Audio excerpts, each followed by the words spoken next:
Guys welcome to my YouTube channel. যদি আপুনি এতিয়াও স্ক্ৰীনত দিয়া যিটো থাম্বনেইলত SMS দিলোঁ সেই SMSটো এতিয়াও আপুনি পোৱা নাই নেকি? সো যদি আপোনাৰ তাত সেই তেনেকুৱা SMS বা কল অহা নাই তেতিয়াহ'লে আপুনি কি কৰিব লাগিব, আপুনি কেনেকৈ চেক কৰিব পাৰিব, কি কৰিলে SMS কল আহিব বা কিবা ভুল হ'ল নেকি, কোন ডিষ্ট্ৰিক্টত কেতিয়া ইণ্টাৰভিউ হ'ব, জনাম আপোনাক সকলো তথ্য। সেয়েহে ভিডিওটো স্ক্ৰিপ্ট নকৰি সম্পূৰ্ণ ভিডিওটো চালেহে আপুনি তথ্যসমূহ বুজিব পাৰিব। ভিডিওটো শেষলৈকে নাচালে SMS কলৰ বাবে অপেক্ষা কৰি থাকিব লাগিব। লগতে এটা কথা জনাই থওঁ যে যিটো আপোনাৰ SMS আহিব, এডমিট কাৰ্ড ডাউনলোড হ'ব, সেইটো 12 ঘণ্টাৰ কাৰণেহে থাকিব। সো তাৰ কাৰণে আপোনালোকে চেক কৰি থাকিব, তেতিয়াহে আপোনালোকে ডাউনলোড কৰিব পাৰিব।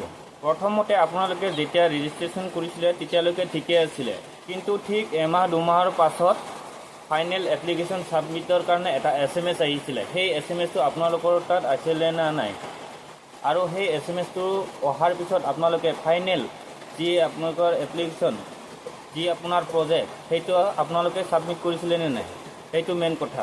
যদি ফাইনেল আপোনাৰ প্ৰজেক্টখন ছাবমিট কৰিছিলে তেতিয়াহ'লে আপুনি চিন্তা কৰাৰ কোনো প্ৰয়োজন নাই, কাৰণ আপোনাৰ তাত SMS আহিব। আপুনি যিখন ডিষ্ট্ৰিক্টৰেই নহওক কিয় আপোনাৰ তাত কল SMS নিশ্চয় আহিব। চৰকাৰীভাৱে আজিলৈকে কোনো ডিষ্ট্ৰিক্টতেই ইণ্টাৰভিউৰ লিষ্ট ওলোৱা নাই। সো সেইবাবে আপোনালোকে SMS বা কলৰ বাবে অপেক্ষা কৰিব লাগিব। ইয়াৰ বাবে আপোনালোকে একো কৰিব নালাগে, মাত্ৰ আপোনালোকে অফিচিয়েল ৱেবছাইটত গৈ আপোনাৰ যিখন কল লেটাৰ হয় সেইখন চাই থাকিব লাগিব, চেক কৰি থাকিব লাগিব, কাৰণ কেতিয়াবা টেকনিকেল প্ৰব্লেমৰ বাবে কল SMS নাহিব পাৰে।